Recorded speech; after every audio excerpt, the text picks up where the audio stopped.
เขามี AB จะเท่ากับ2 เซนติเมตรเนาะแล้ว S เขาจะเท่ากับ20 เซนติเมตร S ขีดเขาจะเท่ากับ 3S เนาะ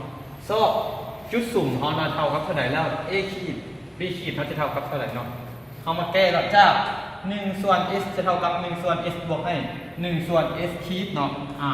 แล้ว F เขาจะเท่ากับว่าถอนเนาะ F เขาอยากได้ F เขามาถอนเนาะ S จะเท่ากับ S คูณให้ S ขีดส่วนให้ S บวกให้ S ขีดเนาะแล้วจะเท่ากับ S คูณให้ 3S ส่วนให้ S บวกให้ 3S เนาะแล้ว F เขาจะเท่ากับ 3S กำลัง2ส่วนให้ 4S เนาะจะเท่ากับ 3S ส่วน 4แล้วมันจะเท่ากับ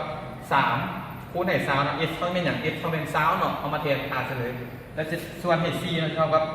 15 เซนติเมตรเนาะ S เขาโหเลยเนาะเท่ากับ15 เซนติเมตรเนาะมาต่อเนาะจาก A ขีด B ขีดส่วนให้ AB เนาะจะเท่ากับ S ขีดส่วน S เนาะเขาอยากได้ AB ทำมาถอนเนาะ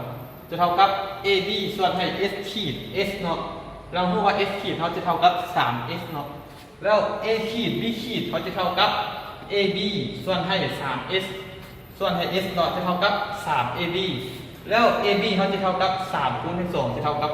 6 เซนติเมตรเนาะแล้ว A ขีด B ขีดเขาจะเท่ากับ6 เซนติเมตรเนาะแล้วจาก S ขีดเราจะเท่ากับ 3S S เขาจะเป็น20เนาะเรามาเทนเลยเนาะ S ขีดเขาจะเท่ากับ3คูณให้20แล้วจะเท่ากับ60 เซนติเมตรเนาะแล้ว S ขีดเขาเท่ากับ60 เซนติเมตรและข้อที่11เนาะเขาเมื่อกี้ไปนี้เนาะเข้าใจ